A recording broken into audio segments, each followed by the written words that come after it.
What's up, Internet? My name is Attack Slug, and this is my ongoing Let's Play of the 2K Showcase mode, and we have come to what should be the final 2K Showcase DLC, The Path of the Warrior! And there are only 8 events, so wow, okay. I hope there are 8 good events, because really, you feel like that you're paying a certain amount of money for a certain amount of content, and you just less and less content. Anyway, thanks to all the fantastic folks who have fan-funded me, who made sure these DLC packs happened after we had finished all the on-disc DLC. So you guys have certainly nailed the fuck out of it. So without further ado, let us hit X here and start the first of our 8 events for the Path of the Warrior. Now, obviously we're going to get a video package here that you aren't going to see, because YouTube Content ID has a tendency to flag my videos globally for any footage. Or even yesterday, I put up that Payback prediction, so if you're coming to this video looking for predictions for Payback, that's in a different video, go watch those. But that video got flagged by a YouTube multi-channel network who doesn't even own WWE footage for the logo for Survivor Series is what got flagged. So, like, what in the actual hell was that? So, obviously, I am a bit paranoid with actual video footage. I try not to include it, if at all possible. And this is the Path of the Warrior from Parts Unknown.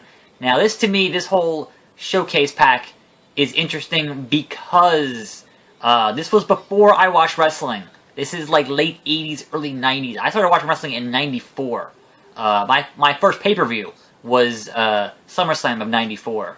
So all this stuff was before I even watched at all.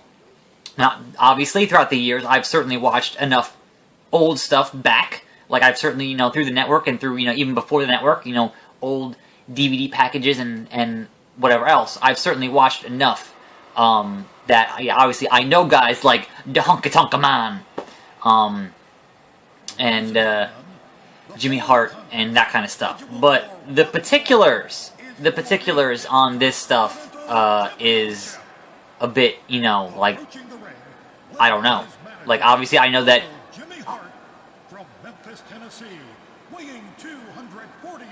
I like that they have Howard Finkel here. Fantastic. The Honky Tonka Man. Now, obviously, having Michael Cole and Jerry Lawler call this match was not the case. Actually, I don't know who would have been calling this. I don't know if would it be Monsoon and Heenan, or Vincent Ventura, or, who the actual announced team was. But I do know that the Honky Tonk Man was undefeated, and then had, like, the old open challenge, and out comes the Ultimate Warrior, who just, squashes the crap out of him. Because he's the Ultimate Warrior, that's what he does. Bum, bum, bum, bum. Yeah. So, that's actual audio, I'm pretty sure, of the event, which is fantastic. And so certainly, this showcase, unlike the others, this showcase is, they had to go back and model all these arenas, because obviously these arenas weren't in the base game, and certainly, not in, like, 2011 stuff, being able to reuse all that stuff. And we're just right into gameplay here. Just right into gameplay. Circle. And, yeah, so, like, obviously, over the years, you watch enough wrestling, you see these kinds of highlights, but, you really don't get much of a feel for how the actual events went down on a week-to-week basis. And tell me that was not one of my 8 events. 2K, you motherfuckers. That was literally 2 buttons. Tell me that was not one of my events. That was literally 2 buttons. Now, sure, you can make the argument that, hey, you're buying the DLC to really get these characters in these arenas to play in on your own time, not just for the showcase events that are contained therein. But that seems to be certainly a rock bottom moment of here's this event, here's SummerSlam 88, Honky Tonk Man and Warrior winning the belt, but you literally hit 2 buttons. Holy shit. Now granted, that was an accurate representation of how that went down.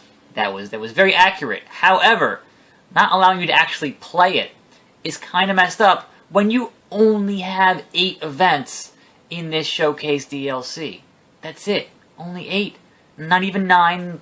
Not even that. So, the reasoning, obviously, behind this, you would think, hey, well, maybe there'll be more showcase DLCs. And it's, no. You know why? Because there's a new wrestling game coming out this fall. I bet it'll be out in October, and it'll be 2K16. So at a certain point, they have to stop working on last year's and start working on this year's. Now, you can make the argument that all this showcase stuff should have been on the disc itself. And certainly, as someone who is not a big fan of the DLC practices of most companies, I will certainly be behind you in that argument. But at the end of the day, you know, they're going to make what they think they can charge for, and they're going to, you know, Bobby Heenan is one of the greatest of all time. One of the greatest of all time. And here's Andre. All 800 pounds of Andre that got pushed over Hulk Hogan's head at the Silver Dome, or the Superdome, or one of them domes.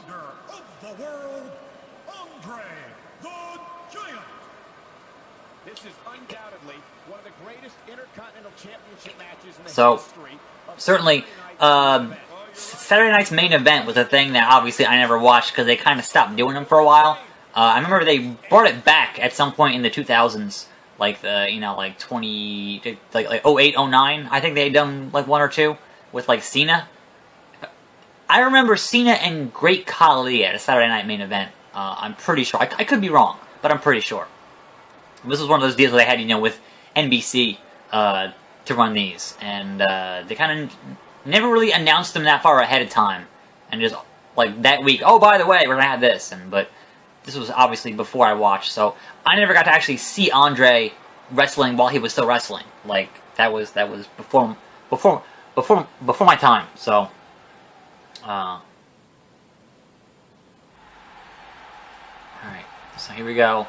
Ultimate Warrior doing his shtick as the IC champion, and look at that video game hair. So really, my knowledge of the Warrior is kind of all the, you know, crazy asshole don't want to be here, like, I remember watching WrestleMania 12 as it happened, and he squashed Triple H, he squashed Hunter Hearst Helmsley, the Blue Blood. Like, that is my only real memory of the Warrior, because he did that, and then he left again, and then I vaguely recall his stint in WCW with the OWN, the One Warrior Nation, which was terrible. But, you know, a lot of stuff in that period of WCW, not the best. But in any case, my only other knowledge of the Warrior himself was when he was getting eBay auctions for his toys pulled down because he claims that people weren't allowed to resell his likeness on eBay, which was weird because that's not how eBay works at all. But that's what he was doing. And I recall him doing YouTube videos shooting on Hulk Hogan a couple of years ago. And that was like just crazy batshit rambling stuff. So the fact that he managed to come back and make amends before the end there, before he passed away, was honestly something you never thought you would see, because he just had this animosity toward everything that happened to him in WWE. So, you know, is what it is. I do appreciate that the referee here is wearing the appropriate referee attire. He's wearing, you know, what would have been the right attire for that time.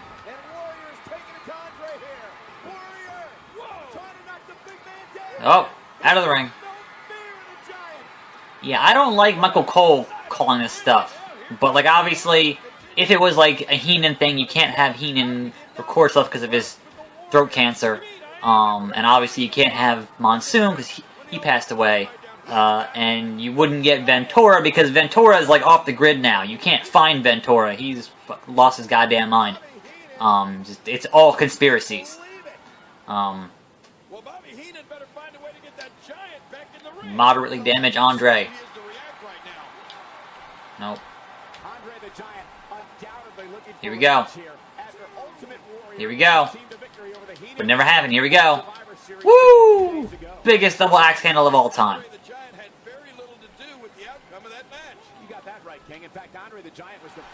Yep. That is an accurate taunt.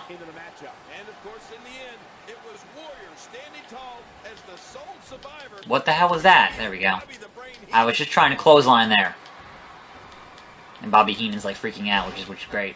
Which is great. Classic Heenan. The Weasel. Alright. So our new goal here is to moderately damage. Like, I like how accurate this arena looks with the chain link or the chain stuff and oops. The what's the word? The barricade is period accurate. Unfortunately, the announce table, from what I can see, is not accurate. What? He reversed my not that Warrior doing a press. Oh, jeez. Not that Warrior doing a press slam on really on Andre is realistic in the least, but. Here we go.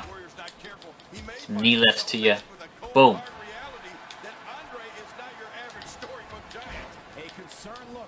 Irish whip into the ropes. Alright, we're going to do this right this time.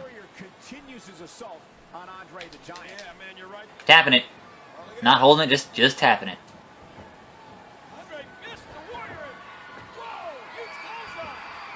It's going to do it again. Oh, he's tied up, but yeah. That announce table is not how announce tables looked back in the late 80s and from most of the 90s. It used to be literally a table with a cloth over top of it, or sometimes just a table with monitors on it. Like, just a regular folding table, a regular wooden folding table was how they did the announce table. Because they just didn't have the budget, you know? It was wrestling.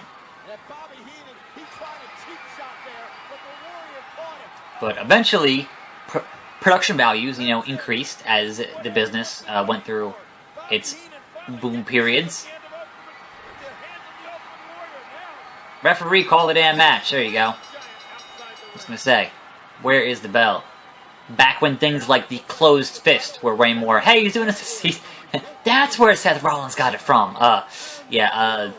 Back when things like the closed fist were, you know, actually, you know, used as a DQ. Back when there were a lot more rules, like when you were a heel in this time period, there were a lot more rules that could be broken to get you more heel heat. These days, the refs just kind of allow a lot of stuff to happen that they really shouldn't, and it makes the matches a bit. It makes it harder for the heels to get over as heels, and it makes them, you know, less, I guess, dynamic. Anyway, yet another video package chronicling this time period of Ultimate Warrior, and all I'm seeing here are a bunch of jobbers, and oh, here's Hulk Hogan. So we're going to set up for, what was that, Mania 5 or 6? 6. Where it was the unification between the IC and the, it was the IC versus the world title, which was insane at the time. So, that's going to be our next match, I'm assuming here. Oh my, wait a minute, that's Earl Hebner. They're going to do it right now. So, I missed the Winged Eagle belt. That belt was great. It looked like a championship. It just, you kind of felt that from that belt. But yes, it's funny how, like, almost all this footage of Warrior doing his moves on guys was, you know, all jobbers, you know, because that was at the time, you know, you only got big matches between guys on pay-per-view. Like, if you watch, you know, the weekly shows, it was just all squash matches to jobbers because you wanted people to pay to go see, to go get pay-per-views, and you wanted them to pay to go to the house shows. On the house shows, you didn't have the jobbers, by and large. You had, the guys, you wanted to see Hulk Hogan, Ric Flair, you'd go to a house show. Anyway, we're going to watch the entrances here, as we always do, for tomorrow's episode, and then pick it up there tomorrow in Toronto, Ontario, Canada, as Warrior comes to the ring here. Ladies and gentlemen, this is the main event of WrestleMania 6. It is scheduled for one fall, and it is title for title. I think the ropes here look a lot better than last year's game for him doing his, shaking thing. They actually look almost realistic, which is fantastic. Because last year they looked like fucking rubber. It was terrible. Terrible!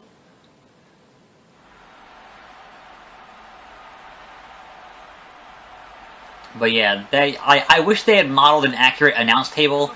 I can understand why they wouldn't, because that's just extra work that they're not going to do. But he was WWF champion. See, like, I get why they don't want to say F. I get why they can't say F. But when you're rewriting how things actually were, like, even though you went and got Howard Finkel to call this stuff, which is great, because he was certainly there, having him say WWE is always just weird. It's like, no, it was F. I started watching and it was F, and I watched for, about a decade while it was still F, and then they had to change it, which is bullshit. But that is a different discussion for a different time. We're going to see WrestleMania tomorrow, title for title, Hogan versus the Ultimate Warrior. So this will do it here as Hogan continues to pose for the crowd like a madman. And if there's any additional thing in between the actual match starting here, I don't know. There might be. Yep. Here we go. This is the classic irresistible force meeting the immovable object. Hulk Hogan. I'm trying to see like what shirt designs are in this crowd that would actually be period appropriate. I think I see like a Macho King shirt. I think that's what that purple one is. But like having to design all new shirts for your entire crowd seems insane. Insane. Look at that hair tech. That seems like too much hair for Hogan, but then again, I haven't watched this Mania in a long time, so perhaps it's accurate. Maybe. Maybe not.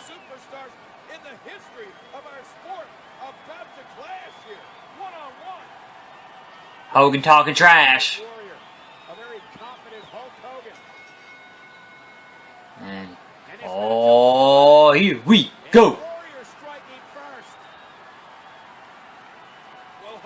Alright, well, as soon as it gets into the game here. Are you gonna get into the game here, please? Or is this gonna be is this event gonna be a fucking cutscene? Huh? Already happened once, wouldn't put it past him to do it twice. Like, literally I'm watching this.